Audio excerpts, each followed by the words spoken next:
Très cher père, tu m'as demandé l'autre jour pourquoi je dis que je te crains. Comme d'habitude, je n'ai rien su te répondre, en partie justement à cause de la crainte que j'ai de toi, en partie parce qu'il me faut pour expliquer cette crainte entrer dans une foule de détails dont je ne saurais rendre compte oralement avec tant soit peu de cohérence. Et si j'essaie ici de te répondre par écrit, ce ne sera encore que de manière très incomplète, parce que même à l'écrit, la crainte et ses conséquences entravent ma relation avec toi, et parce que le sujet, par son ampleur, excède de beaucoup ma mémoire et mon entendement. À tes yeux, la chose s'est toujours présentée très simplement, du moins pour ce que tu en dis chaque fois devant moi et devant beaucoup d'autres sans distinction. Ton point de vue est en gros celui-ci. Toute ta vie, tu as travaillé dur. Tu as tout sacrifié pour tes enfants, pour moi surtout. J'ai mené en conséquence une vie de pacha. J'ai eu entière liberté d'apprendre ce que je voulais. J'ai été préservé de tout souci matériel, donc de toute espèce de souci. Je ne t'ai jamais parlé à cœur ouvert. Tu n'as jamais exigé en échange aucune gratitude, tu connais la gratitude de tes enfants, mais tu aurais tout de même attendu ici ou là un geste dans ta direction, un signe de sympathie, au lieu de quoi je n'ai cessé de me cacher de toi depuis toujours pour me réfugier dans ma chambre, dans les livres, dans la fréquentation d'amis détraqués, dans des idées extravagantes. Je ne t'ai jamais parlé à cœur ouvert, je ne suis jamais venu près de toi, au temple, je ne t'ai jamais rendu visite à Franzensbad, je n'ai, au demeurant, aucun sens de la famille. Je ne me suis jamais intéressé au magasin ni à tes autres affaires. Je me suis déchargé sur toi de la gestion de l'usine avant de te laisser complètement tomber. J'ai soutenu Otla dans son entêtement. Enfin, alors que je ne bouge pas le petit doigt pour toi, je ne t'apporte même pas un billet de théâtre, je fais tout pour mes amis. Si tu résumes ton jugement sur moi, il apparaît que tu ne me reproches rien en vérité de proprement inconvenant ou méchant, à l'exception peut-être de mon dernier projet de mariage, mais une attitude étrangère, de l'ingratitude, de la froideur. Et cela tu me le reproches comme si j'en étais coupable, comme si j'avais pu, disons en redressant la barre, donner un autre cours aux choses alors qu'il n'y a pas de ton côté la moindre culpabilité à moins que ce ne soit dans la trop grande bonté dont tu as fait preuve envers moi. Cette façon que tu as de présenter les choses, je ne souscris que dans la mesure où moi non plus, je ne te crois absolument pas coupable du fait que nous sommes devenus étrangers l'un à l'autre. Mais cette non-culpabilité est aussi la mienne, et tout aussi absolument. Si je pouvais t'amener à le reconnaître, ce serait la porte ouverte, non pas à une nouvelle vie, nous sommes tous beaucoup trop vieux pour ça, mais à une sorte de paix, sinon à la cessation, du moins à un relâchement de tes incessants reproches. Naturellement, je ne dis pas que ton action suffise à expliquer ce que je suis devenu, ce serait très exagéré, j'ai moi-même tendance à verser dans cette exagération. Rien ne permet d'affirmer que si j'avais grandi sans subir la moindre influence de ta part, j'aurais pu devenir un homme selon ton cœur. Il est probable que je serais quand même, aujourd'hui, un être craintif, hésitant, inquiet, ni Robert Kafka, ni Kerlarman, mais tout autre, cependant que je ne suis, et nous aurions parfaitement pu nous supporter. J'aurais été heureux de t'avoir pour ami, pour patron, pour oncle, pour grand-père, et même avec plus d'hésitation déjà pour beau-père, mais comme père précisément tu étais trop fort pour moi, d'autant que mes frères étaient morts en bas âge, que les sœurs sont venues bien plus tard, et qu'il m'a donc fallu soutenir tout seul le premier choc, c'est pourquoi j'étais beaucoup trop faible.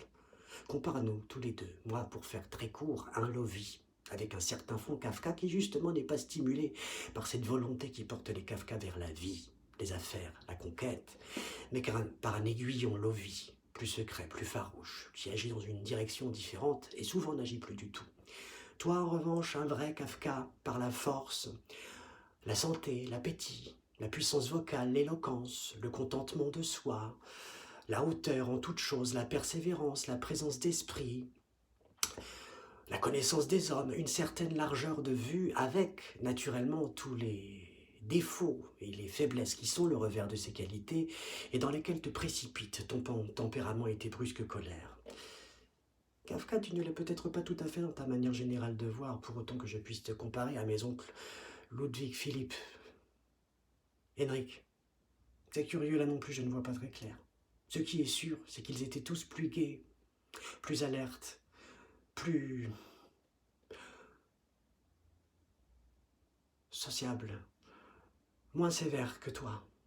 De cela d'ailleurs, j'ai beaucoup hérité de toi et beaucoup trop bien géré l'héritage sans, il est vrai, posséder dans mon caractère les contrepoids nécessaires dont tu disposes. Mais d'un autre côté, tu as probablement connu aussi des périodes différentes sous ce rapport. Tu étais peut-être plus gai avant que tes enfants, moi le premier, ne te déçoivent et ne t'accablent à la maison. En effet, quand il y avait des étrangers, tu étais un autre. Il se peut de même que tu sois redevenu plus gai maintenant que tes petits-enfants et ton gendre t'apportent un peu de cette chaleur que tes propres enfants, à part Vali peut-être, ne pouvaient te donner. Quoi qu'il en soit, nous étions si différents, et dans cette différence si dangereux l'un pour l'autre, que si d'aventure on avait voulu calculer à l'avance comment moi, l'enfant, qui lentement se développait, et toi, l'homme fait, nous allons nous comporter l'un envers l'autre, on aurait pu supposer que tu allais tout simplement m'écraser, et qu'il ne resterait rien de moi. Or, ce n'est pas ce qu'il s'est produit. Le vivant ne se laisse pas calculer, mais s'il s'est produit pire peut-être. En disant cela, je te demande encore et toujours de garder à l'esprit que pas un seul instant je ne crois à une culpabilité de ta part. Tu ne pouvais agir sur moi autrement que tu ne l'as fait. Seulement tu dois cesser de voir une méchanceté particulière de ma part dans le fait que j'ai succombé à cette action. J'étais un enfant craintif, je n'en étais pas moins têtu comme le sont les enfants. Il est certain aussi que mère me gâtait, mais je ne peux pas croire que j'ai été particulièrement difficile à mener. Je ne peux pas croire qu'avec un mot gentil, un bon regard, en me prenant simplement par la main, on eût pu obtenir de moi tout ce qu'on voulait. Tout ce qu'on voulait. Or, père, tu es bien, au fond, un être bon et tendre, ce qui suit n'y contredira pas. Je ne parle ici que de l'apparence sous laquelle tu exerçais ton action sur moi. Mais tous les enfants n'ont pas la persévérance et l'intrépidité de chercher aussi longtemps qu'il faut pour trouver la bonté. Je ne peux évidemment pas décrire aujourd'hui tes méthodes d'éducation au cours de mes toutes premières années, mais je peux assez bien me les représenter en les déduisant de ce que j'ai connu plus tard et de la manière dont tu traites Félix.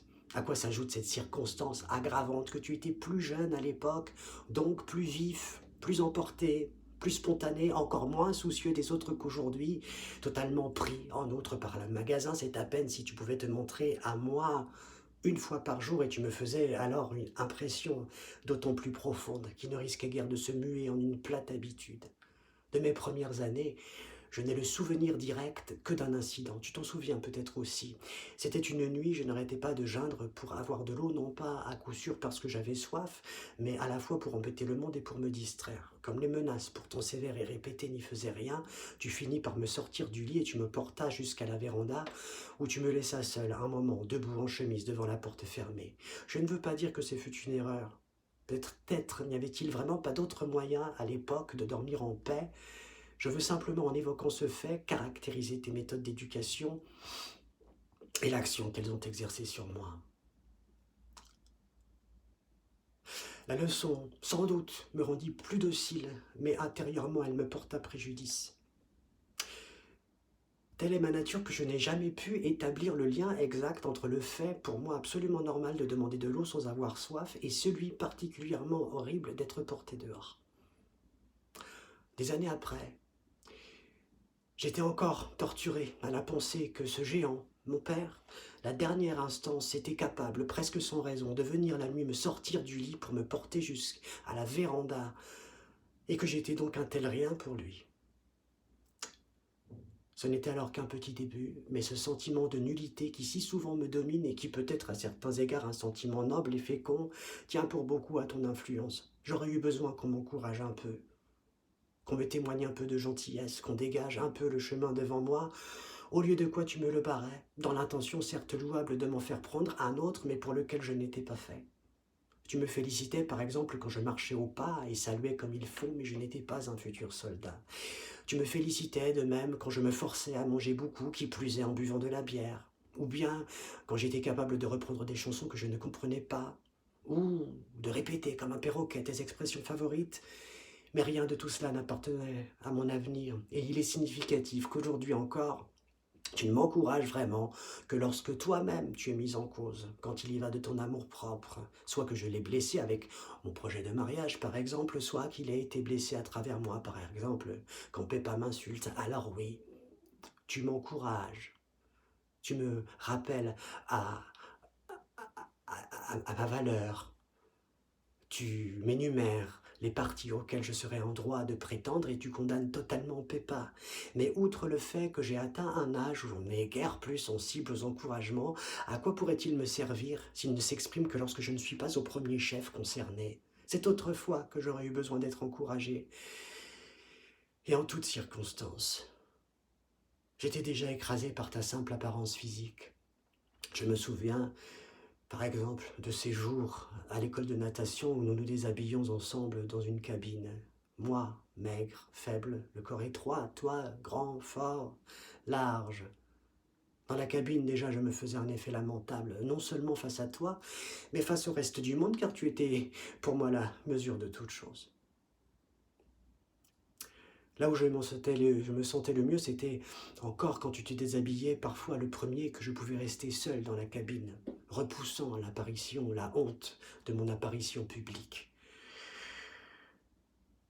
Jusqu'au moment où tu venais voir ce que je faisais et où tu me poussais dehors. Je t'étais reconnaissant de ne pas remarquer ma détresse. Aussi bien étais-je fier du corps de mon père. D'ailleurs, cette différence subsiste aujourd'hui encore entre nous, inchangée. À cela faisait écho ta souveraineté intellectuelle. Tu t'étais élevé seul à la force du poignet, d'où cette confiance illimitée que tu affichais dans ta propre opinion. Si grande était ta confiance en toi que tu pouvais manquer à la plus élémentaire logique sans pour autant cesser d'avoir raison. Il pouvait arriver aussi que sur un sujet donné, tu n'aies pas d'opinion du tout. Il s'ensuivait alors que les diverses opinions susceptibles d'être émises sur le sujet étaient toutes, sans exception, nécessairement fausses. Tu étais capable, par exemple, de vitupérer contre les Tchèques, puis contre les Allemands, puis contre les Juifs, et ce, non seulement à propos de détails, mais à propos de tout. Si bien que pour finir, il ne restait plus personne en dehors de toi.